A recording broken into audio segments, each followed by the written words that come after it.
Do you often feel tempted to act out destructive and impulsive thoughts when in a triggered state? Like when someone pisses you off or something doesn't go your way, or you feel threatened or disrespected? Do you feel like you're having almost like a battle between good and evil within your own head, within your own mind, because these destructive and impulsive thoughts go against what you normally typically feel and believe? They contradict your typical thoughts?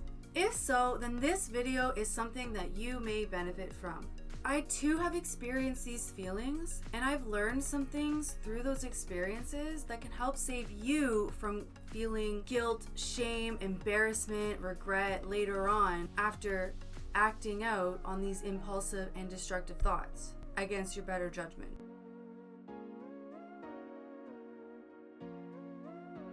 Hey soul family, welcome back to my channel, or welcome to my channel. Today I want to talk about integrity and how to act with integrity even and especially when you're triggered. I think it's especially fitting that I'm recording this video right now because I just had the most wonderful weekend at a healing festival, and I'm still kind of like integrating that. It's only been a couple days, and so because of that I'm kind of exhausted, if I'm being totally honest, and not in the flow of creating videos like I was the month prior. On top of that, my cat has missed me, of course, and seems to really want connection. And so he keeps like laying on things, and he has a tendency to lay on the keyboard and papers and whatever he can, basically whatever's in front of me he will lay on. So that makes it a little bit more challenging to create the videos. But the reason I think it's especially fitting and funny that I'm recording this right now is because I made the commitment to myself to release weekly videos, and I wrote this script or like the points for this like a couple weeks ago, and I intended to record it last week before the festival, but I didn't get to doing it, and so now I'm left with like only a couple days to record, edit, and publish it before like my own personal due date or whatever, my own deadline. So yeah, part of me almost didn't want to record it, but then I was going over the points that I wrote down that I want to talk about, and it was just so fitting. So here we are. Bear with me if I seem a little more tired than normal, I guess. Yeah, so let's get into it. Integrity is something that I have noticed to be an easy thing to maintain when you're in a happy state, but it's when we get triggered that and we do have those impulsive thoughts, those triggered and reactive thoughts, that it may be easier to act on things that are out of alignment and out of integrity. And in my experience, these reactive and destructive and triggered thoughts and impulsive thoughts that we have when we are in a triggered state can be much stronger than the non-triggered thoughts we have when we're in a triggered state. One thing is for sure, challenges will arise in your life and my own. It's unavoidable. It's part of life. And it's important in and during those challenges to show up in a way that you will feel good about later on in life. And I know from personal experience how hard it can be to act with integrity when in those triggered states.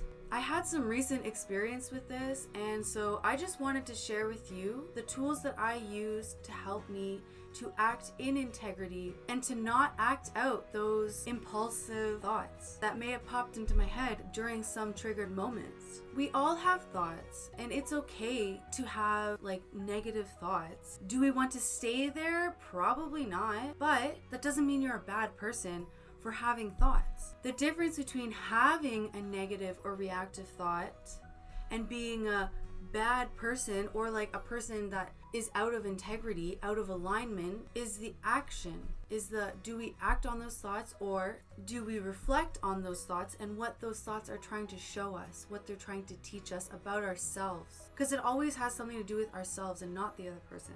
And obviously doing the action will create more of whatever action you do. So if you're projecting shame, blame, guilt on others, then you will create more of that in your own life. If you're acting out of love for others, then you will create more of that in your life. It's like if there's two people fighting and one throws a dagger, so the other one throws it back for revenge, and then the other one throws it back, and they just keep throwing it back. At some point, it's got to end. One of those people has to be someone to initiate the ending of that, to stop throwing the dagger. Someone has to be the person to end the cycle. But back to integrity. Let's begin by first describing what integrity even is. According to the Oxford Dictionary, integrity is defined as the quality of being honest and having strong moral principles and moral uprightness. So essentially, integrity is not just faking being nice or faking having moral principles to your friends, family, and other people in the community, but integrity is actually acting on those principles and morals and beliefs even behind closed doors or when you're having private conversations. It's having good morals, good character, and being a genuinely trustworthy person. Integrity is also defined as being whole, which I think is really fitting for this definition as well. Because when you're not acting with integrity, you are not acting in alignment with your own personal belief. Therefore, that is not whole. You can feel when people are not living with integrity or acting with integrity because their energy feels almost fake. And of course, this may come from their own personal wounding, like most likely it does. So it's important not to take it as like a personal attack. And also, being nice is actually a form of manipulation. I watched a video on another YouTube channel. I think his name is Aaron Doherty, and he talks about how being nice is a form of manipulation to gain something from someone, even if it's just them liking you back or just liking you. But being kind is a genuine niceness, kindness, and like without expecting anything in return or without any hidden agendas, and just doing it from the goodness of your own heart. Next, I want to talk about the word triggered and what I believe that even means. To me, triggered is the emotional response system that is commonly referred to as the fight or flight system. Fight or flight is when you perceive yourself to be in immediate danger, therefore you have no access to your conscious brain. It's your primal, primitive survival brain that is completely running the show. So you could know all of these facts and tools and things that you should do, but when you're in a triggered, reactive fight or flight state, you literally cannot access that information because all your brain is thinking about in those moments is how to survive the next moment. And all your resources are now being funneled into pumping adrenaline into your body so that you can run away from the threat that is in front of you. Some ways that we can realize that we are triggered is when we are feeling angry, reactive, shutting down. We might have a fast heartbeat or sweaty palms. We may have no energy at all to do anything. Essentially, your primitive brain has literally hijacked the controls of your entire brain, and all your primitive brain cares about is surviving the very next moments. It literally doesn't care about your future at all or any other aspect of your life except for surviving the next moments. When you're triggered, your defenses have been activated, and honestly, this can look different for each individual person and like each different situation, and based on the person that you're even interacting with, if it is a person and their different energies. In hunter-gatherer times, we had to think about being able to run from danger. We had to think about running from animals and keeping safe. So in those moments, our fight or flight responses were super important because it pumped adrenaline through our blood, so we had more energy and power and strength than normal, and so we could do whatever we needed to do to get out of this situation and survive the next situation.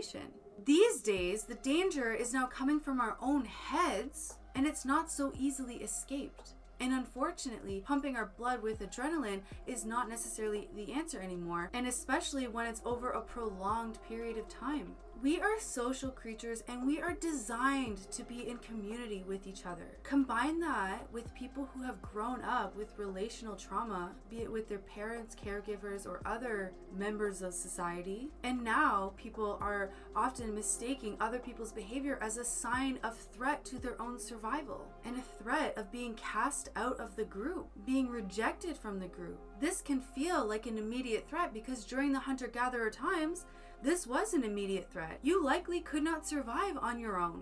You needed a group, especially for physical survival, for meeting the bare minimum needs at that time of food, shelter, protection. And our world has grown and changed over the last couple hundred years or so, and it's taken our brain and our bodies a little bit longer to catch up with such a rapid evolutionary growth. There is a term for this, I learned this in school, evolutionary lag, that's what it is. It's evolutionary lag, so it's like we've evolved so much faster and it's taking our bodies more time to catch up to that evolution. So right now we are working with our primitive brain, the cerebellum, and our conscious cerebrum brain. I like to think of our cerebrum as like Cerebro from X-Men, if you know about X-Men, and how he like uses that, he's called Cerebro, and he's able to like connect telepathically with people around the world. And the primitive brain is the cerebellum, and I like to think of it like I remember it as the bell because it like hangs at the back of your brain like a bell. Anyways, oftentimes the reason we are triggered in the first place is because we made meaning out of the situation that often doesn't even exist in the first place. Like, she chose someone else over me. That must mean that I'm not a good person, or I'm unworthy of love, or I'm undesirable, or I'm unattractive, or there's something wrong with me. He didn't want me. She disposed of me. She abandoned me. I didn't get that job because of my insert insecurity here, and that means that everyone is out to get me and I'm alone in this world and I'm a victim of my circumstances. Or that person yelled at me or did something to me and that must mean I'm a bad person, or I'm a stupid person, or maybe they are the bad person and they deserve revenge and punishment and justice, when in reality she chose someone else because of their own traumas and their own unresolved wounding and their own healing journey. And it's just not the right person for you, and God's source universe has something better in store for you and has literally nothing to do with you or your worth. Or you didn't get that job because there were over 300 applicants and there was someone more qualified than you, and that's just the luck of the draw, and God has something better for you. And neither one of those things makes you a bad person or a bad employee, but God has something better for you. And it's just how the cookie crumbles sometimes. And maybe that person said or did something to you because they were acting from fear or projecting their own trauma and their own meaning and negative thoughts onto you. Were any of those things deserved? Definitely not. But we can choose how we interpret situations and the meaning that we attribute to it. And we can cultivate the ability to practice challenging these initial triggered thoughts and taking a look at what they mean and what they're trying to show us and what they're trying to teach us. And it's important to offer yourself forgiveness and remember that we all make mistakes and that no one is perfect. And to remember that no matter what has happened in the past or how out of integrity you have acted in the past, there is always room to regain your integrity. This leads me to 5 tools that I would recommend for my own personal healing journey to help you to act with integrity and confidence as opposed to reacting from an emotionally triggered trauma response. Okay, so the first tool is journaling and free flow writing. I honestly cannot recommend this tool enough. Journaling and free flow writing allows you to just like brain dump all the things that are in your head floating around causing chaos. And it's important to do it with like no holds barred or like no holding yourself back, and just let it all out without any shame, without any judgment, without any fear. Just get it out and be 100% truthful with yourself and try not to even think about it and just let your hand do the writing. Then journaling allows you to reflect on these thoughts. Often getting it out is already helpful enough, but then the ability to be able to read it back again, especially when you're not in that state, and reflect on what you were going through and reread it from a different perspective. And it's almost as though like getting it all out on paper has created some sort of space in between you and those thoughts so that you can look at it from a different vantage point. It's like being really close up to a scene in like a beautiful painting, and at first it's like really confusing because like you're so close to it, right? And like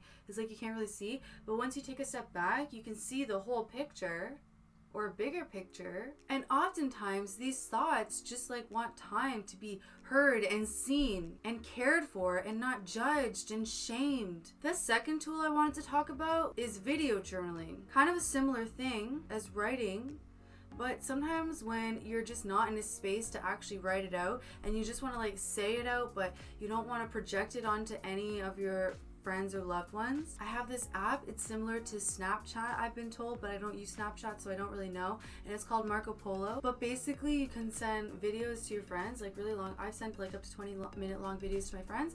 And you can also create a group with just yourself in it. And so you can send videos to yourself. There have been so many times where I've just like opened the app when I'm in the car and I'm driving and I just need to vent and I just need to get it out. But I don't want to like share it with someone because I don't want to perpetuate that feeling.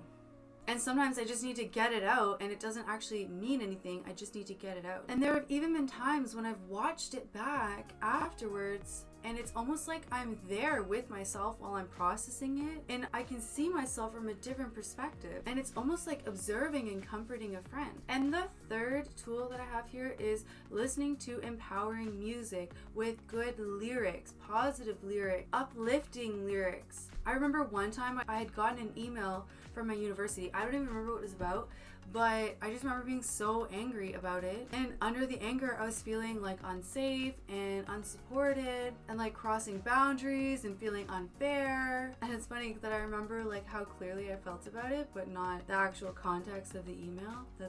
Yeah. Anyways, I had put on an empowering song, something about like taking my power back. It was like some sort of rock song, I think. And I danced and I punched the air in my illusionary defense. And like literally at the end, I was like, okay, I feel so much better. Like I don't even really care about this anymore. And I didn't want to act out on the impulsive thoughts that I was thinking of originally. And if you can and feel inspired to, I would even like belt out these empowering songs. And I especially love singing in my car while driving on the highway because nobody is paying attention. Your windows are usually closed and you can just belt it as loud as you want. And if you're at home and there's people around, you can just go to your room and belt it out, or even like ask them to join you and put on some music and all sing together.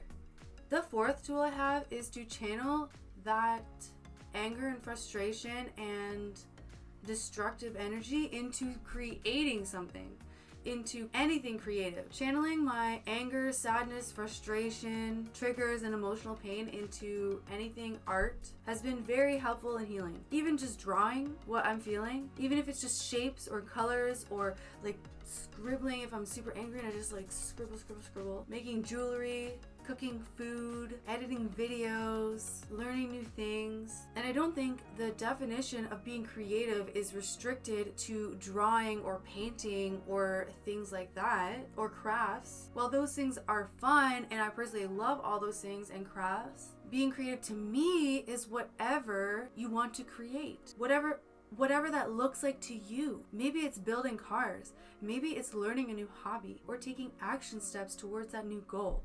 Maybe it's creating a garden outside. Maybe it's renovating your house. But either way, it's something creative, and even better if it can be creative and something that will help you to step towards the goals that you want to achieve in your life. That will help to give you a sense of fulfillment and joy and peace and connection. And the fifth tool that I have for you here is to prepare in advance. We can best handle challenging situations and triggers when they arise if we prepare in advance. We can prepare in advance by building integrity in small ways. It's like a muscle. It's like a meditation muscle. We have to build it and create it and tend to it and actually do it on a consistent basis. We can start with ourselves, which ultimately has a ripple effect. You can start with small daily promises to yourself, like drinking a big glass of water first thing in the morning, making your bed first thing in the morning, saying a prayer of gratitude or any other inspiring message first thing in the morning, or making sure that you do some movement during the day, or it could be anything. Start with a small promise to yourself. It could be waiting a certain amount of time before going on your phone in the morning, or stretching 5 minutes before bed. Preparing in advance allows you to not be swayed so much when these challenging and triggering situations arise. It helps to strengthen your integrity that's already there, therefore helping to perpetuate it in challenging situations when we're facing that battle between reacting and acting in integrity. Anyways, that's all I have for today's video and the tools to help you to act with integrity, even and especially in triggered states. I hope you enjoyed this video and gained some value from it. Sending you much love and gratitude. Thank you so much for being here and watching. I hope you have the best day ever. Bye!